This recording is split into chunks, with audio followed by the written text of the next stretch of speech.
Hi everyone, I am Brittany the Cosmic Lunar Soul. Welcome to my channel. If you're new, welcome back to all of my subscribers. Today we are going to be doing another unboxing. This is the Oracle of Pluto. This is a 55 card exploration of the undiscovered self deck. This is written by Audrey Haddishell and illustrated by Rose Ides. And this is another running press deck. This retails for $20 US and $26 Canadian. So yeah, let's go ahead and crack her open. So I'm gonna look at the box briefly. I feel like if you've seen a lot of these flip throughs and unboxings, you realize that the new decks from Running Press are all the same. They're really nice and sturdy. They kind of have this magnetic side tab here that also feels very sturdy. And it's set up in the same way as my Golden Mantras deck. So the guidebook just slides into this little sleeve here, and then the cards slide into this little sleeve here, and voila.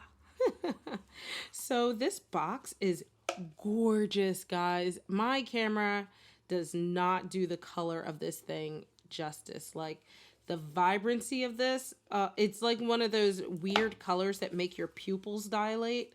And then inside the patterns, there's still design and pattern that goes all the way through. And the inside has this like neon pink. Oh, awesome. So here we have a little bit of a design motif going on, and then a little bit on the sleeve as well. So really love this box. It makes me really like excited for the deck as well. So I'm going to put this off to the side and let's look at the guidebook. The guidebook is just as vibrant. Again, one day I'm going to figure out these camera settings, but the guidebook is fully colored. Like the pages are actually this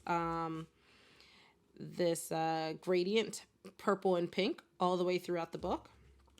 So let's go ahead and check it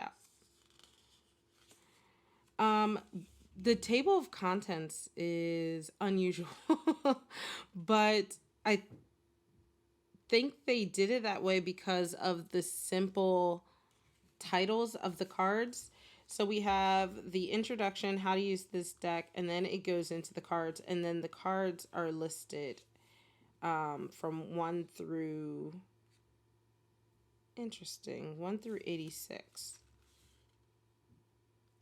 But it is a 55 card deck. Okay. We'll see what happens, I guess.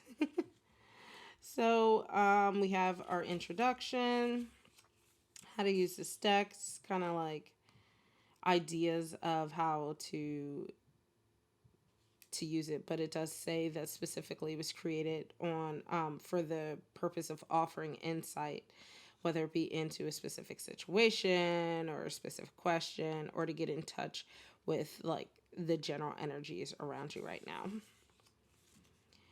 It talks about reversals. It does say explicitly that this deck was not used, was not designed to incorporate reversals, but there's nothing stopping you from doing that. So I like that it gives you ideas of how to tackle the reverse, because obviously since it wasn't meant for that, the meanings are not going to reflect that either. So there is what's called a shadow card in this deck. It says the most important component of this deck will be what we've dubbed the shadow card, which is the bottom card of the deck during your readings. Okay, some people do this with tarot. I don't generally do that, but since this deck was designed for that purpose, I might incorporate it. We'll see. You know, I change my mind like my clothes. It says you can think of this card in several ways: as an anchor in your readings, as the foundational energy, or as a representation of your subconscious motivations. Okay. So here we get into spreads. This is a simple 3-card spread called Integrating the Shadow. Oh, okay. So it doesn't bullet out the questions. It's kind of listed in this little paragraph. I do wish they had just put bullet points for each card because I'm lazy. I like to just skim through and pick out what I need. We have the Plutonian. So this spread unearths the nature of the Plutonian cycles we go through continually throughout our lives. Okay. The unrecognized self. I like that. I like that. So this is an example of why I would like the cards listed out and numbered, because this is a 7 card spread, and the way that they listed is on the left side, the first card represents this, that, and the other. The second card represents this. But I like to follow the order of the spread, but there is no order. It just says left side. So is the first card this one or is it this one? You know what I mean? So just would have liked that. So here we get into the cards, and it lists them all out visually. I don't know why, though. It seems like a useless use of space. So skipping ahead, we get to the meanings of the cards. So while the images are here, here's the actual card description. So we have the title, we have the meaning, which is the keywords, and then we have the description. And basically it describes the animal or the subject of the card, and then the kind of energy that subject presents. Nice. And then at the end, it has further reflection. This guidebook does something that I don't like when guidebooks do. I don't like when the information is toggled across pages. I would either rather you get rid of a little bit of information. These paragraphs don't need to be as long, and keep everything on one page. I simply don't enjoy that. But another thing to keep in mind is you will have to rely on the guidebook because, or on the table of contents, because the cards are not alphabetical. So I'm glad that they did include that. Otherwise, I'd be a little peeved. But yeah, so here we get into all of that. I'm going to skip ahead a bit because I mentioned that it's a 50. Oh, you know what? I realize now. So in the table of contents, I was like, how are 55 cards on like 80 pages? Well, this is why, because they toggle the information. They add little images, illustrations throughout. So it kind of pushes the information out longer. Which I guess it is what it is. So then we finish with about the creators, acknowledgments, and then artist acknowledgments. But again, the design quite vibrant and beautiful, and I just love that like black strip here that follows the guidebook. So I'm going to go ahead, pull the cards out, and get ready for the flip through.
So, the cardstock is the standard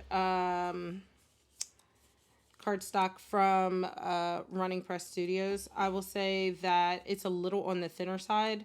I don't necessarily mind that so much. I know some people may mind it, but I think it's nice because as a riffle shuffler, it means that my cards aren't going to like they're very easily manageable in terms of the bend that happens, the bowing.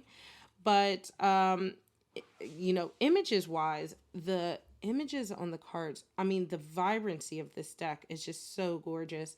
You can actually see on camera the nuance between these different shades of blue.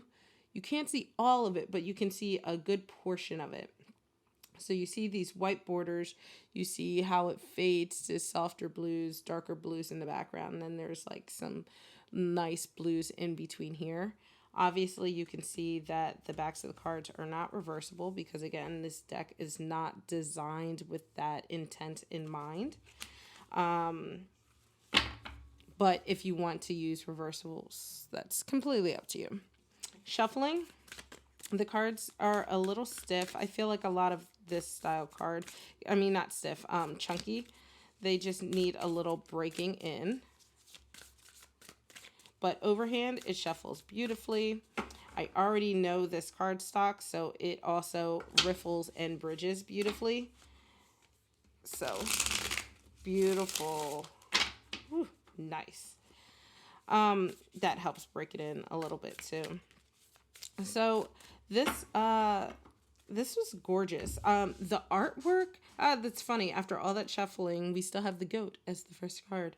So, the color schemes on the cards give me such a like cyberpunk kind of feel, but the images are so not that.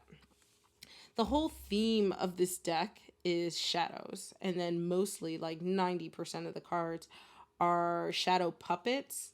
So you can see these hands here that create the actual animal.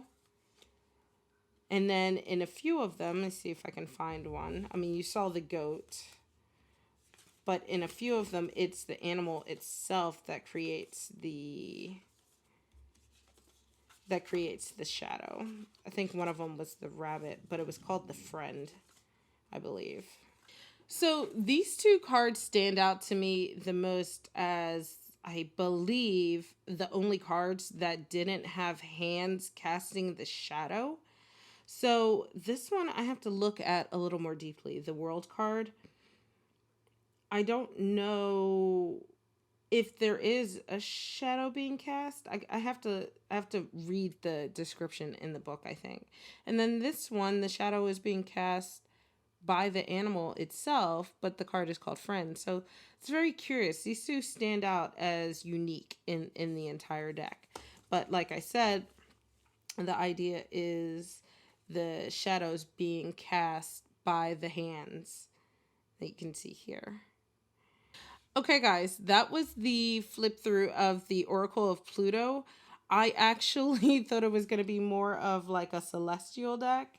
But I really like this. I'll have to figure out what deck to see how it pairs with. It stands out as fairly unique in my collection. I think it would pair kind of okay with the Wandering Spirits deck. I'll have to try it out. But comment below, let me know what you think of this idea, this concept of a deck of shadow puppets. And if you enjoyed this video, give me a like, hit that subscribe button, and that notification bell so you don't miss out on any future videos. Bye.